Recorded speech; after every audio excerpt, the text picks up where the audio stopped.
నమస్తే Santosh, welcome to story board. నేను నా దేశ ప్రజలకు విలువైందేమీ ఇవ్వలేదు, ఓటు అనే ఆయుధం ఇచ్చాను అన్నారు అంబేద్కర్. ఓటును కత్తిలా వాడుకుని రాజులవుతారో కత్తి వదిలేసి బానిసలవుతారో తేల్చుకోవాల్సింది వాళ్లే అని స్పష్టంగా చెప్పేశారు. ఇప్పుడు ఓటింగ్ తీరు చూస్తే రాజులెవరు బానిసలెవరు అనే ప్రశ్నలు వస్తున్నాయి.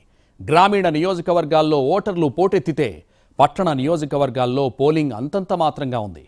హైదరాబాద్లో అయితే నానాటికి తీసికట్టు నాగంబొట్లు అన్నట్లుగా ఉంది. చదువుకున్న వాళ్ళు, తెలివైన వాళ్ళు, డబ్బున్న వాళ్ళు ఎక్కువగా ఉండే హైదరాబాద్లో ఓటు చైతన్యం మాత్రం ఉండడం లేదు. హాలిడే ఇచ్చినా, అధికారులు ప్రత్యేక ఏర్పాట్లు చేసినా గ్రేటర్ ఓటర్లు మాత్రం గడప దాటడం లేదు. చదువుకున్న వారిని విఘ్నులుగా భావిస్తారు. కానీ ఓటు వేసే విషయంలో హైదరాబాదీల విఘ్నత ప్రతిసారి ప్రశ్నార్థకంగా మారుతోంది. తెలంగాణలో ఓటర్లు పోలింగ్ బూతులకు తరలి వెళ్లి తమ ఓటు హక్కును వినియోగించుకున్నారు. అయితే హైదరాబాద్ జనం మాత్రం మారలేదు. ఎప్పట్లాగే నగరవాసులు ఓటు వేసేందుకు కదలలేదు. గత ఎన్నికల్లో అత్యల్పంగా హైదరాబాద్లోనే ఓటింగ్ నమోదైంది. అయితే ఈసారి కూడా అదే పరిస్థితి కనిపిస్తోంది. కొందరు ఉదయమే లేచి పోలింగ్ కేంద్రాలకు వెళ్లి తమ ఓటు హక్కును వినియోగించుకున్నా ఓవరాల్గా సీన్ మారలేదు. హైదరాబాద్లో మధ్యాహ్నం వరకు నమోదైన పోలింగ్ శాతం చూస్తే కేవలం 20.79% మాత్రమే ఉంది. పోలింగ్ జరుగుతున్న క్రమంలో తెలంగాణ ప్రభుత్వం స్కూళ్లు, కాలేజీలతో పాటు అన్ని సంస్థలకు అధికారికంగా సెలవు ప్రకటించింది. అయితే చాలా మంది ఓటర్లు మాత్రం సెలవు రోజు కూడా ఇల్లు కదలడానికి ఇష్టపడలేదు. మరి ఓటు వేయడానికి ఇంత సోమరితనం ఎందుకు? ఓటనేది మన హక్కు. ఓటుపై ప్రతిసారి ఎన్నికల కమిషన్ సైతం అవగాహన కార్యక్రమాలు నిర్వహిస్తూనే ఉంది. అయినా కూడా చాలా మంది హైదరాబాదీలు ఓటు వేయడానికి ముందుకు రాలేదు. కరెంటు పోతే గొడవ చేస్తారు, ట్రాఫిక్ జామ్ అయితే రచ్చ చేస్తారు, ప్రతి చిన్న సమస్యపై ఇంట్లో కూర్చుని ట్వీట్లు పెడతారు. కానీ ఓటు విషయానికి వచ్చేసరికి హైటెక్ సిటీ ప్రజలు ఆసక్తి చూపడం లేదు. ఓటుపై సమావేశాలు, డిజిటల్ ప్రచారాలతో పాటు అవగాహన కార్యక్రమాలు కూడా నిర్వహించారు. ఓటును వారి ఇంటికి దగ్గరలో ఉన్న పోలింగ్ బూత్కు మార్చుకునేలా కూడా ఏర్పాట్లు చేశారు. పోలింగ్ అధికారులు కూడా గేటెడ్ కమ్యూనిటీల నివాసితుల నుంచి మెరుగ్గా పాల్గొంటారని ఆశాభావం వ్యక్తం చేశారు. అయినా సరే పరిస్థితిలో పెద్దగా మార్పు రాలేదు. విద్యాధికులు, ఉద్యోగులు అధికంగా ఉండే నగరాల్లో ఓటు చైతన్యం కొరవడుతోంది. ప్రజాస్వామ్యంలో ఓటుకు ఎంతో విలువ ఉంటుంది. 5 ఏళ్ల పాటు మనల్ని పాలించేవారిని ఎన్నుకోవడంలో ఓటు పాత్ర కీలకం. అయితే ఈ కీలక పాత్రను నేటి యువత విస్మరిస్తోంది. ప్రభుత్వం, స్వచ్ఛంద సంస్థలు ఎన్ని చైతన్య అవగాహన కార్యక్రమాలు నిర్వహిస్తున్నా ఓటు వేయడంలో మాత్రం నగర యువత బద్దకిస్తోంది. హైటెక్ సిటీగా పేరొందిన మన భాగ్యనగరంలో దాదాపు 55% మంది యువత ఓటు విషయంలో అనాసక్తి చూపుతున్నారని ఓ సంస్థ సర్వేలో వెల్లడి కావడం ఆందోళన కలిగిస్తోంది. ఎన్నికల సంఘం, పలు స్వచ్ఛంద సంస్థలు చేపడుతున్న కార్యక్రమాలతో గ్రామీణ ప్రాంతాల్లో ఓటరు చైతన్యం పెరుగుతోంది. అయితే మెట్రో నగరాల్లో మాత్రం ఈ చైతన్యం పూర్తిగా కొరవడుతోంది. మరీ ముఖ్యంగా మెట్రో యువత ఓటు వేయడాన్ని తమకు సంబంధం లేని అంశంగా చూస్తున్నారని తాజాగా జరిపిన సర్వేలో వెల్లడైంది. నగరాల్లో ఉంటున్న వారు తమ ఓటు హక్కు నమోదు, ఓటేయడం, ఓటరు ఐడి కార్డును పొందడం వంటి విషయాల్లో వెనకంజలో ఉన్నట్లు తేలింది. ఆన్లైన్ సర్వే ప్రకారం ఓటరు నమోదు, ఓటర్ ఐడి కార్డులను పొందడం, ఓటు వేసేవారు బెంగళూరులో 53% మేర ఉన్నట్లు వెల్లడైంది. ఇక 52%తో పూణే, ముంబైలు రెండో స్థానంలో నిలిచాయి. దేశ రాజధాని ఢిల్లీలో 47% మంది మాత్రమే ఈ అంశాలపై ఆసక్తి చూపారు. హైదరాబాద్లో అయితే చాలా తక్కువగా కేవలం 45% మందే ఓటింగ్ విషయంలో ఆసక్తిగా ఉన్నట్లు తేలింది. వృత్తి, ఉద్యోగ, వ్యాపారాల నిమిత్తం వివిధ మెట్రో నగరాలకు వలసొస్తున్న వారిలో 91% మంది ఓటర్లుగా నమోదు చేసుకునేందుకు ఆసక్తి చూపడం లేదు. మెట్రో నగరాల్లో నివసిస్తున్న యూత్లో 75% మందికి తమ ఓటును ఎలా నమోదు చేసుకోవాలన్న అంశంపై అవగాహన కొరవడింది. వివిధ అవసరాల నిమిత్తం మెట్రో నగరాల్లో నివసిస్తున్న యువతలో 60% మంది తాము నివసిస్తున్న సిటీలో ఓటు వేసేందుకు ఆసక్తి చూపడం లేదు. 40% మంది ఓటర్ ఐడి ఉంటే దేశంలో ఎక్కడైనా ఓటు హక్కు వినియోగించుకోవచ్చని నమ్ముతున్నారు. గ్రేటర్లో నెటిజన్లుగా మారిన మెజారిటీ హైటెక్ సిటిజన్లు గతంలో జరిగిన పలు ఎన్నికల్లో ఓటు హక్కు వినియోగించుకునే విషయంలో దూరంగా ఉన్నారనేది సుస్పష్టం. మహానగరం పరిధిలో గతంలో పలు దఫాలుగా జరిగిన ఎన్నికల్లో రాష్ట్ర స్థాయి సగటుతో పోలిస్తే పోలింగ్ శాతం తక్కువగా నమోదవడం పట్ల ప్రజాస్వామ్యవాదుల్లో ఆందోళన వ్యక్తమవుతోంది. గ్రేటర్లో సుమారు 24 నియోజకవర్గాల పరిధిలో 77 లక్షల మందికి పైగా ఓటర్లుగా నమోదయ్యారు. వీరిలో తమ ఓటు హక్కు వినియోగించుకునేవారు మాత్రం చాలా తక్కువ. ఈ విషయం గత సార్వత్రిక ఎన్నికలు, బల్దియా, మొన్నటి అసెంబ్లీ ఎన్నికల్లో నిరూపితమైంది. పోలింగ్ జరిగే రోజును సెలవు దినంగా భావిస్తున్న ఐటీ, బీపీఓ, కేపీఓ, మార్కెటింగ్ తదితర రంగాల ఉద్యోగులు, వేతన జీవులు పోలింగ్కు దూరంగా ఉంటున్నారు. మహానగరం పరిధిలో 2009లో జరిగిన సార్వత్రిక ఎన్నికల్లో సుమారు 58% మంది తమ ఓటు హక్కును వినియోగించుకున్నట్లు ఎన్నికల సంఘం లెక్కలు చెబుతున్నాయి. ఇక 2014లో జరిగిన ఎన్నికల్లో అంతకంటే తక్కువగా కేవలం 53% మందే ఓటు హక్కు వినియోగించుకున్నారు. 2018లో జరిగిన అసెంబ్లీ ఎన్నికల్లో హైదరాబాద్ నగరంలో 15 నియోజకవర్గాల్లో కేవలం 48.89% మంది మాత్రమే తమ ఓటు హక్కు వినియోగించుకున్నారు. ఇంకా చెప్పాలంటే నగరీకరణ పెరుగుతున్న కొద్దీ ఓటింగ్ శాతం తగ్గిపోతున్న విషయం స్పష్టంగా కనిపిస్తోంది. గ్రేటర్లో కలవక ముందు మెరుగైన ఓటింగ్ శాతం నమోదు చేసిన శివారు ప్రాంతాలు గ్రేటర్లో కలవగానే హైదరాబాద్ లక్షణాలు అలవర్చుకుంటున్నాయి. గ్రేటర్ హైదరాబాద్ ఓటర్లు ఓటింగ్కు దూరం జరిగారు. జనరల్ ఎలక్షన్, అసెంబ్లీ, మున్సిపాలిటీలు, కార్పొరేషన్లు ఎన్నికలు ఏవైనా సరే ఒకేలా ఉంటోంది నగర ఓటర్ల తీరు. ఈసారైనా అనుకున్న వాళ్ల ఆశల్ని తునాతునకలు చేస్తోంది. గ్రామీణ ప్రాంతాల్లో ఓటర్లు పోటెత్తితే నగరాలు, అభివృద్ధి చెందిన ప్రాంతాల్లో పోలింగ్ కేంద్రాలు నిర్మానుష్యంగా కనిపించాయి. ఉన్నత చదువులు చదువుతున్న వాళ్లు, సంపన్నులు, సెలబ్రిటీలు, సాఫ్ట్వేర్ ఇంజనీర్లు, సోషల్ మీడియాలో వీరోచిత రాతలు రాసేవాళ్లు, ఉన్నత వర్గాల ప్రజలు నివసించే ప్రాంతాల్లోనే ఓటింగ్ తగ్గుతున్న తీరు ప్రజాస్వామ్యవాదులని ఆందోళనలో పడేస్తోంది. ఓటు హక్కు ఊరికే రాలేదు, పోరాడితే వచ్చింది. కొన్ని దేశాల్లో ఓటు హక్కు కోసం ఇప్పటికీ పోరాటాలు జరుగుతున్నాయి. ఓటర్ల జాబితాలో పేరు లేకపోతే, ఓటు వేసే అవకాశం రాకపోతే తాము చనిపోయినట్లే అని భావించేవాళ్లు మన దేశంలో ఉన్నారు. ఓటు హక్కు ఉన్నవారంతా ఓటు వేయాలని ఎన్నికల కమిషన్ చాలా ఏర్పాట్లు చేస్తోంది. నగరాల్లో ఓటింగ్ శాతం తగ్గడంలో ఓటర్లతో పాటు పార్టీలు, నాయకులకి బాధ్యత ఉంది. ఎన్నికల ప్రచారంలో నేతల మధ్య మాటల యుద్ధాలు, పరస్పర ఆరోపణలు, దూషణ భూషణలు, తిట్ల దండకాలు, పోలింగ్ ముందు రోజు ప్రలోభాలు, పోలింగ్ రోజు గొడవలు లాంటి అనేక అంశాలు విద్యాధికుల్లో ఎన్నికలంటేనే విరక్తి కలిగేలా చేస్తున్నాయి. అర్బన్ ప్రాంతాల్లో ఓటింగ్ శాతం తగ్గడం కేవలం హైదరాబాద్లోనే కాదు, దేశంలోని ఇతర ప్రాంతాల్లోనూ కనిపిస్తోంది. ఓటింగ్ పెంచేందుకు ఎన్నికల కమిషన్, స్వచ్ఛంద సంస్థలు చేస్తున్న ప్రయత్నాలు చెవిటివాడి ముందు శంఖం ఊదినట్లుగా తయారయ్యాయి. ఓటింగ్ శాతం ప్రతిసారి ఆందోళనకరమైన రీతిలో తగ్గుతోంది. ఇలాంటి పరిస్థితి ప్రజాస్వామ్యానికి హానికరం. అయితే ఏవో కొన్ని కారణాలు చెప్పి మొత్తంగా ఓటు వేసే ప్రక్రియకు దూరం కావడం విఘ్నతేనా అనేది $1 మిలియన్ ప్రశ్న. గ్రేటర్ హైదరాబాద్ పరిధిలో నమోదయ్యే ఓటింగ్ శాతం మాత్రం తక్కువే. ఎంత అవగాహన కల్పించినా, అభ్యర్థులు ఇంటింటికి తిరిగి ప్రచారాలు చేసినా నగరవాసులను పోలింగ్ బూత్ వరకు మాత్రం తీసుకురాలేకపోతున్నారు. ఎవరేం చేసినా మేమింతే అంటున్నారు గ్రేటర్ ఓటర్లు. వజ్రాయుధం లాంటి ఓటు హక్కు తమ చేతిలో ఉన్నా, తమకు కావాల్సిన నాయకుణ్ణి తామే ఎన్నుకునే సువర్ణావకాశం వారిదే అయినా చాలామంది అందుకు ఆసక్తి చూపడం లేదు. బాధ్యతగా ఓటు వేయాల్సిన ఓటర్లు తమకేమీ పట్టనట్టుగా వ్యవహరిస్తున్నారు. గ్రామీణ ప్రాంతాల్లో ఇలాంటి ధోరణి కాస్త తక్కువగా ఉన్నా పెద్ద పెద్ద పట్టణాలు, నగరాల్లో మాత్రం ఎక్కువ మంది ఓటుకు దూరంగా ఉంటున్నారు. మరీ ముఖ్యంగా గ్రేటర్ హైదరాబాద్లో ఈ పరిస్థితి ఎక్కువగా కనిపిస్తోంది. జీహెచ్ఎంసీ పరిధిలో ఏ ఎన్నికలు జరిగినా ఓటింగ్ చాలా తక్కువగా జరుగుతోంది. నియోజకవర్గంలో ఉన్న మొత్తం ఓట్లలో కేవలం 30% ఓట్లొస్తే చాలు ఆ అభ్యర్థి ఎమ్మెల్యే అయ్యి అసెంబ్లీలో అడుగు పెడుతున్నారు. తమకు కావాల్సిన ప్రజాప్రతినిధులను ఎన్నుకోవడంలో చాలామంది నగరవాసులు ఏమాత్రం ఆసక్తి చూపడం లేదు.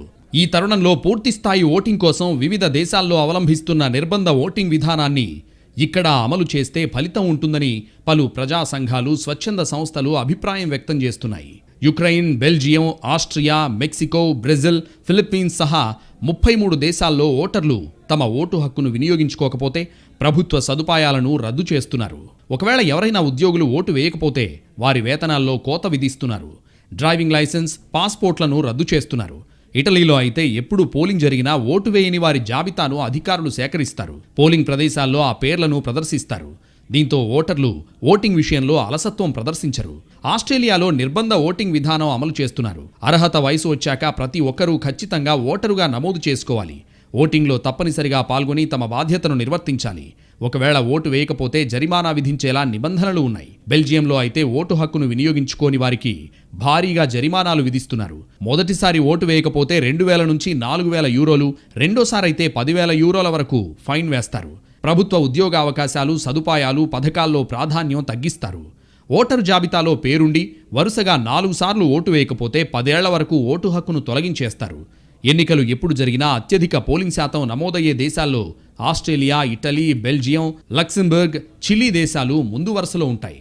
ఇక్కడ 90 నుంచి 96% మేర పోలింగ్ నమోదవుతుంటుంది. న్యూజిలాండ్, నెదర్లాండ్స్, ఐస్లాండ్ దేశాల్లో 80% పైగా పోలింగ్ నమోదవుతుంది. కానీ మన నగరాల్లో, అందులోనూ హైదరాబాద్లో మాత్రం సీన్ పూర్తిగా రివర్స్లో కనిపిస్తోంది. ఓటు వేసే విషయంలో కొంతమందిది నిర్లిప్తత అయితే కొందరిది నిర్లక్ష్యం. మరికొందరు నిరసనగా ఓటు వేయడానికి వెళ్లలేదు. నోటిఫికేషన్ వచ్చే ముందు రోజు వరకు కూడా కొత్తగా ఓటర్లు నమోదయ్యేందుకు అవకాశం ఉంటుంది. ముసాయిదా ఓటర్ల జాబితా ప్రకటన తర్వాత అభ్యంతరాలు, ఫిర్యాదులకు అవకాశం ఉంటుంది.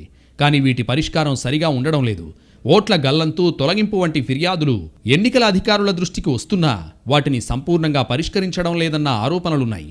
ముసాయిదా ఓటరు జాబితాను పరిశీలించుకోని కారణంగానూ ఓటు హక్కును చాలామంది కోల్పోతున్నారు. రాజకీయాలు, పార్టీలు, ఎన్నికలపై అనాసక్తి, అయిష్టత కారణంగానే చాలామంది ఓటు హక్కు వినియోగించుకోలేదని చెబుతున్నారు. అందుకే ఇంత పెద్ద ఎత్తున ప్రచారం జరిగినా ఓటర్లు ఆశించిన స్థాయిలో పోలింగ్ కేంద్రానికి రాలేదు. ఇక ఆంధ్రప్రదేశ్ నుంచి వచ్చి ఇక్కడ స్థిరపడిన వారిలోనూ పలువురు పోలింగ్కు దూరంగా ఉన్నారని చెబుతున్నారు. ఇక పోటీ చేసిన అభ్యర్థుల్లో ఎవరూ ఇష్టం లేకపోతే నోటాకు ఓటు వేసే వెసులుబాటును కూడా వినియోగించుకోవడం లేదు. నోటాకు ఓటు వేసినా ఫలితాలపై పెద్దగా ప్రభావం ఉండదన్న అభిప్రాయం ఇందుకు కారణం. దాంతో చాలామంది ఇళ్లకే పరిమితమయ్యారు. పోలింగ్ శాతం కనీసం నమోదు కావాలన్న నిబంధన ఉండి ఉంటే పోలింగ్ పెరిగి ఉండేదన్న అభిప్రాయం వ్యక్తమవుతోంది. ఎవరికి ఓటేసినా ఏం ప్రయోజనం అనే ధోరణి గ్రేటర్ ఓటర్లలో పెరిగిపోయింది. ఏ ప్రభుత్వం వచ్చినా ఏం మారుతుంది అనే నిర్లిప్తత కనిపిస్తోంది. ఎవరెవరో వస్తారు, ఏదేదో చేశామంటారు, కానీ గ్రౌండ్లో ఏది మారదనేది వీరి ఫిర్యాదు. అందుకని ఓటు వేయకుండా ఉంటే మార్పు వస్తుందా అంటే, వేస్తే మాత్రం అద్భుతం జరుగుతుందా అని ఎదురు ప్రశ్నిస్తారు. సోషల్ మీడియాలో పాలన గురించి ప్రభుత్వాలకు ఉచిత సలహాలిచ్చే గ్రేటర్ వాసులు పోలింగ్ కేంద్రాలకు వచ్చి ఓటేయడానికి మాత్రం బద్దకిస్తున్నారు. ట్వీట్లు పెట్టమంటే పెడతాం కానీ ఓట్లు వేయడం మాత్రం కుదరదని చెప్పేస్తున్నారు. ఓటెందుకు వేయాలో ఎంత చైతన్యం కల్పించినా గ్రేటర్ జనంలో మాత్రం స్పందన రావడం లేదు. ఎప్పుడూ వేసేవారు వేస్తారు, వేయని వాళ్ళు ఎప్పుడూ వేయరు. అసలు ఓటర్ కార్డు గుర్తింపు కోసం తీసుకునే మహానుభావులు చాలామంది ఉన్నారు. కాబట్టి కార్డు ఉన్న వాళ్ళంతా ఓటేస్తారనుకోవడం భ్రమే అవుతుంది. గ్రేటర్ ఓటర్ లిస్టులో ఉన్న వాళ్ళంతా పోలింగ్ రోజు నగరంలోనే ఉంటారా అనేది కూడా చిక్కు ప్రశ్నే. చాలామందికి డబుల్ ఓట్లున్నాయనే ఆరోపణలు ఉన్నాయి. అలా డబుల్ ఓట్లున్న వారిలో మెజారిటీ జనం సొంతూరికి వెళ్లి ఓటేస్తారు. దీంతో గ్రేటర్లో పోలింగ్ తగ్గిపోతుంది. కొన్ని చోట్ల కుటుంబ సభ్యులకు వేరువేరు పోలింగ్ కేంద్రాలు ఉండడంతో అందరూ ఓటు వేయడం లేదు. ఓటర్ స్లిప్లు అందకపోతే ఓటు లేనట్టేననే భ్రమలో చాలామంది పోలింగ్ కేంద్రాలకు వెళ్లడం లేదు. ఆన్లైన్లో ఓటు ఉందో లేదో చెక్ చేసుకునే వెసులుబాటు ఉన్నా అంత కష్టం ఎవరు పడతారనే ధోరణి నగరవాసుల్లో పెరిగిపోయింది. దీంతో ఎన్ని ప్రయత్నాలు చేసినా, ఎన్ని సౌకర్యాలు కల్పించినా గ్రేటర్లో ఓటింగ్ శాతం మాత్రం అంతంతే ఉంటోంది. జీహెచ్ఎంసీ పోలింగ్ ఉదయం మందకొడిగా ప్రారంభమైన మధ్యాహ్నానికి కూడా పెద్దగా పుంజుకోలేదు. దీంతో ఓటింగ్ శాతం ఘోరంగా ఉందని పలువురు అభిప్రాయపడుతున్నారు. పోలింగ్ శాతం తక్కువగా ఉండడంతో ప్రధాన పార్టీల అభ్యర్థులు ఆందోళన చెందుతున్నారు. ప్రచారం చేశాం, తాయిలాలు పోటీపడి మరీ పంచాం, అయినా పోలింగ్ శాతం తగ్గడంతో నేతలు దిగాలు చెందుతున్నట్లు తెలుస్తోంది. పోలింగ్ను దృష్టిలో పెట్టుకుని ప్రభుత్వం సెలవు ప్రకటించినా పెద్దగా ప్రయోజనం లేదనిపిస్తోంది. హాలిడేని ఎంజాయ్ చేస్తున్నారే తప్ప ఓటు వేయడానికి రావడం లేదని పలువురు విమర్శిస్తున్నారు. కొన్ని పోలింగ్ కేంద్రాల్లో పోలింగ్ సిబ్బంది ఖాళీగా కూర్చున్నారు.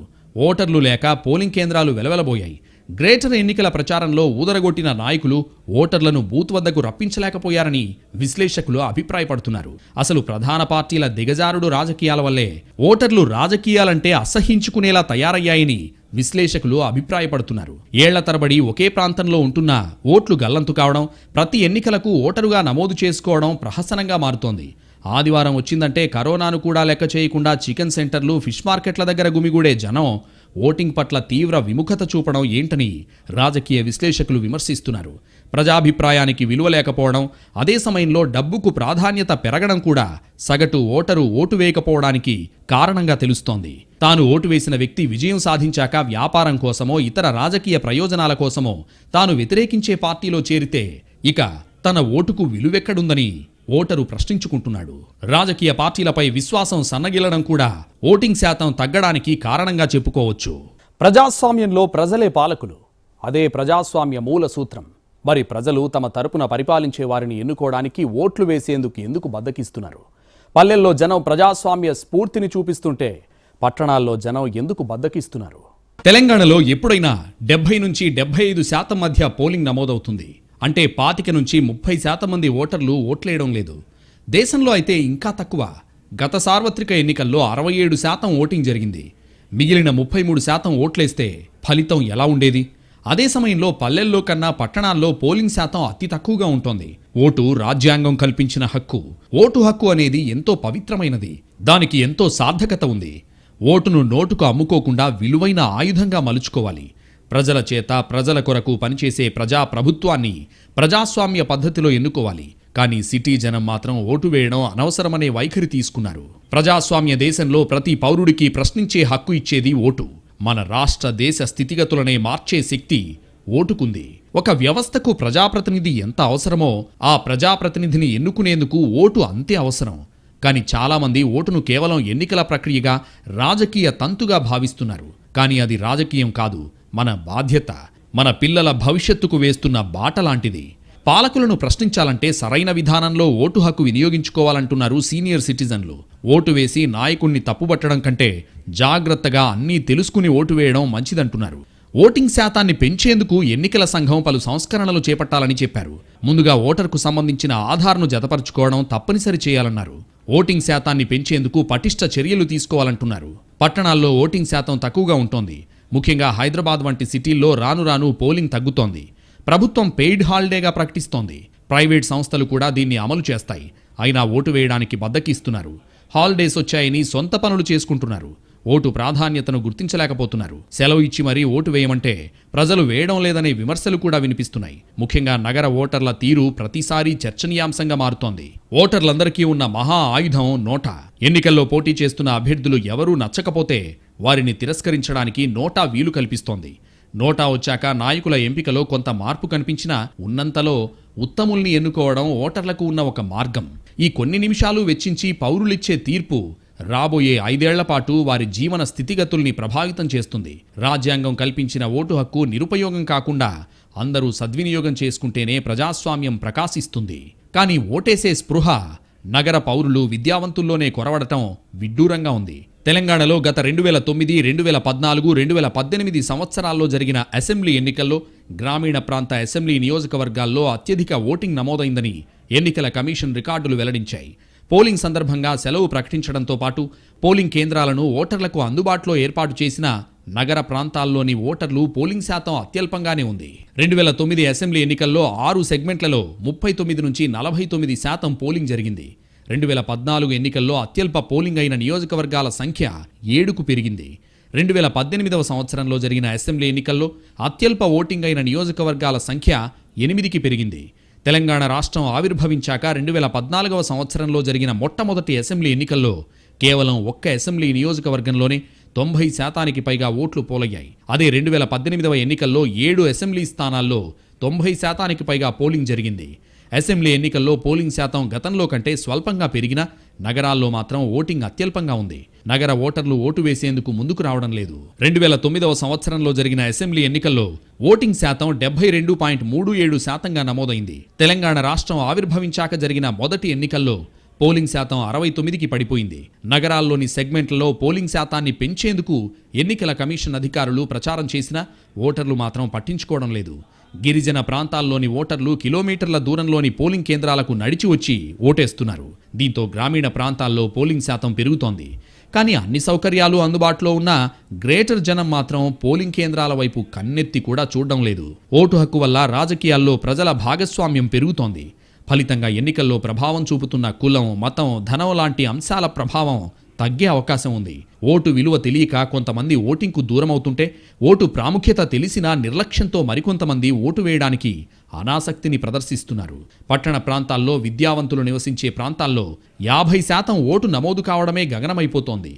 అభ్యర్థులు ఎవరూ నచ్చక ఓటు వేయడానికి దూరంగా ఉండేవాళ్ళని పోలింగ్ కేంద్రాలకు రప్పించడానికి ఎన్నికల సంఘం నోటా ఆప్షన్ చేర్చిన ప్రయోజనం కానరావడం లేదు. ప్రాతినిధ్య ప్రజాస్వామ్యంలో ఉన్నతమైన చట్టసభల్లో నిజాయితీ పరులు, సమర్థులు, సేవాగుణం ఉన్నవారు పోటీ చేసి గెలుపొందడం వల్ల రాజ్యాంగ నిర్మాతలు కలలు కన్న దేశ భవిష్యత్తుకు, సమాజ నిర్మాణానికి పునాదులు పడతాయి. పట్టణాల్లో ఓటింగ్ శాతం తక్కువగా ఉంటోంది. ముఖ్యంగా హైదరాబాద్ వంటి సిటీల్లో రాను రాను పోలింగ్ తగ్గుతోంది. 2014లో హైదరాబాద్లో 53% పోలవగా 2018లో 51% మాత్రమే నమోదైంది. విద్యావంతులు ఉండే నగరం, చైతన్యవంతులైన నగరం, ఓటు హక్కు తెలిసిన నగరంలో ఇలా తక్కువ ఓటింగ్ ఎందుకు నమోదవుతోంది? ఒక్కసారి కాదు, హోరాహోరీగా ఎన్నికలు జరిగి దాదాపు ప్రతి ఇంట్లోనూ ఎన్నికల గురించి చర్చ జరిగే రోజులివి. ఇలాంటి సందర్భాల్లోనూ ఓటింగ్ ఎందుకు తక్కువ నమోదవుతోంది? సెలవు ఇచ్చి మరీ ఓటు వేయమంటే ప్రజలు వేయడం లేదనే విమర్శలు కూడా వినిపిస్తున్నాయి. దేశంలో ప్రజాస్వామిక ఫలాలు అధికంగా అనుభవిస్తున్న విద్యావంతులు, పట్టణ ప్రాంతాలు, మహానగరాల్లోని సంపన్న వర్గాలు ఓటింగ్ పట్ల అనాసక్తిని ప్రదర్శిస్తున్నారు. దీనికి భిన్నంగా ప్రజాస్వామ్య ప్రయోజనాలకు దూరంగా ఉన్న వర్గాల ప్రజలే ఓటు వేయడానికి ఉత్సాహాన్ని ప్రదర్శిస్తూ తమ విద్యుక్త ధర్మాన్ని నెరవేరుస్తున్నారు. అతిపెద్ద ప్రజాస్వామ్యమైన మన దేశంలో ఎన్నికలంటే పండగే. పోలింగ్ రోజున పొద్దున్నే హడావిడిగా ఓట్ల పండగకు జనం బయలుదేరతారు. కానీ అదంతా పల్లెలు, చిన్న పట్టణాల ముచ్చట. నగరవాసులకు, ముఖ్యంగా హైదరాబాద్ నగర ఓటర్లకు మాత్రం ఎలక్షన్ అంటే ఓ ఎక్స్ట్రా హాలిడే అంతే. ఓటేయడానికి రాకుండా ఇంట్లోనే సేద తీరుతుంటారని గత ఎన్నికల పోలింగ్ శాతం చూస్తే ఇట్టే అర్థమైపోతుంది. హైదరాబాద్ మహానగర పరిధిలో ఉన్న ఓటర్లలో సగం మంది కూడా ఓటేయని నియోజకవర్గాలు చాలా ఉంటాయి. గత ఎన్నికల్లో 50% కూడా ఓట్లు పోలవని ఇలాంటి నియోజకవర్గాలు 9 ఉన్నాయి. 2018 అసెంబ్లీ ఎన్నికల్లో చార్మినార్ 40% ఓట్లు పోలయ్యాయి. 2018 అసెంబ్లీ ఎన్నికల్లో చార్మినార్లో 40% ఓట్లు పోలయ్యాయి. యాకుత్పురాలో 41.24%, మలక్పేటలో 42.74%, నాంపల్లిలో 44.02%, జూబ్లీహిల్స్లో 45.61%, చాంద్రాయనగుట్టలో 46.11%, శేర్లింగంపల్లిలో 48.51%, కంటోన్మెంట్లో 49.05%, ఎల్బీనగర్లో 49.33% మాత్రమే ఓట్లు పోలయ్యాయి. ఇక బహదూర్పురా, ముషీరాబాద్, ఉప్పల్, కార్వాన్, సనత్నగర్, మల్కాజ్గిరి, ఖైరతాబాద్, మహేశ్వరం, సికింద్రాబాద్, కుత్బుల్లాపూర్, అంబర్పేట, రాజేంద్రనగర్, కూకట్పల్లి, గోషామహల్ నియోజకవర్గాల్లోనూ పోలింగ్ శాతం 60 లోపే. నగరవాసులకు ఓటు హక్కు వినియోగించుకోవడంలో ఉన్న నిరాసక్తతకు ఈ గణాంకాలే సాక్ష్యం. సగం మంది ఓటర్లు కూడా ఓటేయకపోతే ప్రజాభిప్రాయం ఎలా ప్రతిఫలిస్తుంది? మేం ఒక్కళ్ళం ఓటేయకపోతే ఏమవుతుందిలే అనుకోవడం తప్పని స్వచ్ఛంద సంస్థలు ప్రచారం చేశాయి. పోలింగ్ డే నవంబర్ 30 మర్చిపోవద్దంటూ వాహనాలకు పోస్టర్లు కట్టి వినూత్నంగా ప్రచారం చేశారు. ఏం చేసినా గ్రేటర్ ఓటర్లను గడప దాటించలేకపోయారు. ఈసారైనా గ్రేటర్ ఓటెత్తుతుందని ఎదురుచూసిన వారికి మరోసారి నిరాశే మిగిలింది. ఇది వాల్టి స్టోరీ బోర్డ్. నమస్తే.